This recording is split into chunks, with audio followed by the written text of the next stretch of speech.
all good people are asleep and dreaming. Bitcoin is the most moral money because inflation is theft. Basically, countries such as the US and Canada print money to pay for things. When you print money, you dilute the currency. Now, they've always been doing this even before fiat money.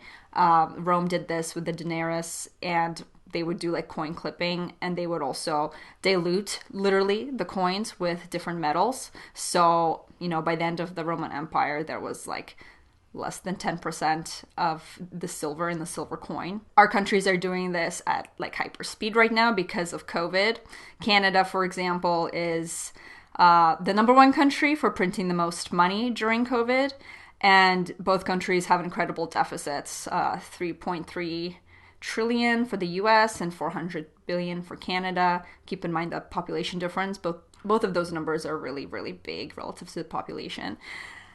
Anyways, when you inflate the currency, you steal from people and their work. So let's say you're a Canadian boomer and you worked your whole life and now you're sitting on $1 million of retirement.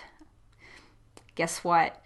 If next year the dollar halves because they printed a bunch of money, they diluted our currency supply, that $1 million is going to be worth $500,000. That is stealing from someone, stealing their work and effort and time and ultimately life. Why is Bitcoin different? Bitcoin is capped at 21 million. It can never be printed, the algorithm cannot be changed. You cannot dilute the supply. Therefore, it is a deflationary currency instead of an inflationary currency, like literally every other currency on this planet. I'm not going to get into gold here because technically gold can be inflated with an increase in supply, which is possible. It's a nuanced argument, and hey, I'm not against gold, but this is about a leap forward in terms of a currency that is more usable, more secure, actually impossible to inflate, unlike gold. But yeah.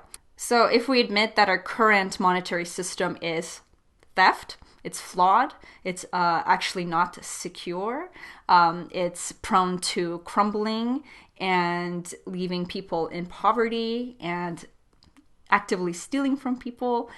It actually encourages the growth of government because anytime a government wants to grow or do a war or increase budgets for public workers, which is themselves, increase social programs to win votes. All of this stuff can be achieved with just printing some money, which they do all the time.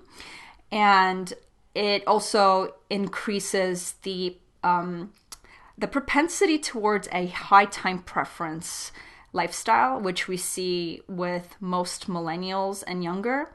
There's really no consideration for the future or the past because everyone lives in the moment and doesn't really keep much savings because at a subconscious level, they know that those savings are not worth keeping because they will be halved or zeroed in the future, which again has happened throughout history constantly. Nothing is too big to fail, all right? So it will happen. The US dollar is a little bit more in demand than the Canadian dollar.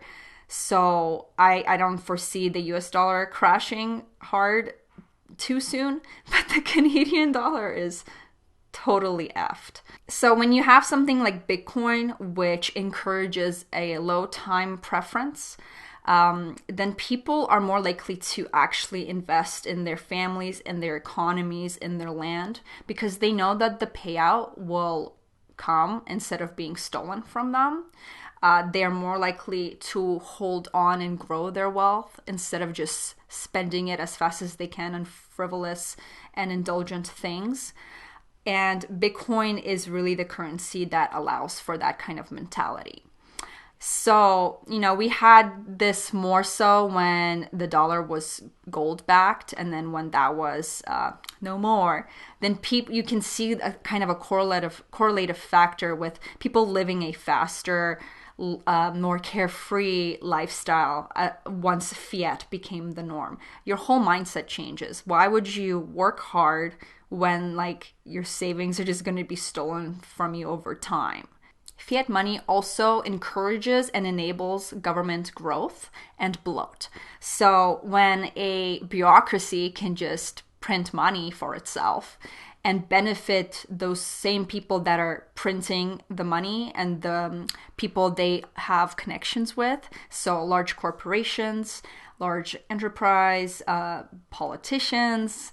So that's called the Cantillon Effect. This effect basically means that those closest to the money will benefit most from the printing of the money. If you're an entity that can spend the money that's printed before that money is devalued, you're going to be in favor of that money being printed. Guess what? The middle class and poor people lose again. We don't have that kind of access. With Bitcoin, that's just not a problem. It just doesn't happen. Yes, people who entered Bitcoin early benefited the most if they didn't sell, but that's not discriminatory and it's not nepotistic like it is with the fiat system. Everyone had an option to get into Bitcoin whenever they wanted, as long as they had access to the internet, the willingness, and like a tiny bit of money to invest. They just had the option. And yes, very poor people who don't have money to invest don't benefit from Bitcoin, just like they don't benefit from any other currency or any kind of investment. Not trying to dismiss that problem, but it's not really a fair critique on Bitcoin when it's the critique about every other currency and system on the planet. The other reason why Bitcoin is the most moral money is trust. Bitcoin is a trustless system which solves the problem of censorship and confiscation. Whereas a bank or PayPal is a system where there's a third party allowing you or disallowing you to do certain things. They control your money at the end of the day, and they can confiscate it or censor you from using your own money in their accounts. You can have your money withheld. You can just be barred from using the service. And this is a huge problem especially when there's no alternatives. So this creates a environment where people can be controlled and where free speech dies, because if you're saying the wrong thing, those entities can bar you from having economic freedom. Bitcoin solves this. Bitcoin is the innovation of online money, because before you could just double spend transactions, like information can be copied just like everything else. But with Bitcoin, it can't. There's a ledger that is complete representative truth of what has gone on in the system, and you cannot double spend. If you send a transaction, actually, then that's broadcasted to the network, and that's it. The problem was the Byzantine generals problem. Google it if you want a more in-depth look into what that was. But Bitcoin solved it. So now you do not need a third party to validate your transactions or your amounts or accounts. This is a beautiful innovation, and I really don't understand why more people don't grasp its significance. So I'll end it right there. And just to summarize, Bitcoin is the most moral money because it cannot be inflated, therefore it can never become theft. It's also trustless, so you don't need a third party. And this makes it very censorship and confiscation resistant. And if you would like to hear more about why Bitcoin is the most moral money, there are plenty of other arguments that can and have been made. And there's a book for that. My Bible Bitcoin group and I wrote a book, and it covers exactly this topic. We wanted to write this book. It's called Thank God for Bitcoin, because during this time of financial crisis caused by COVID, and others, we wanted to talk about something that can actually empower society, and that's financial freedom and a moral financial system. And a lot of people have an issue with talking about money, especially Christians, because it's like icky and there's a lot of stigma around it. But if you look at the Bible, money is mentioned over 2,000 times, and Jesus uses money as his metaphor for his parables more than any other thing. So it's something that shapes our everyday lives. It's something that builds and brings down nations and civilizations and families and communities. And it's something that needs to be, it's something we need to participate in on a level with full understanding and full intention. And if we can use a system that is more moral than what we have now, then we need to talk about that. So link in the description, check it out.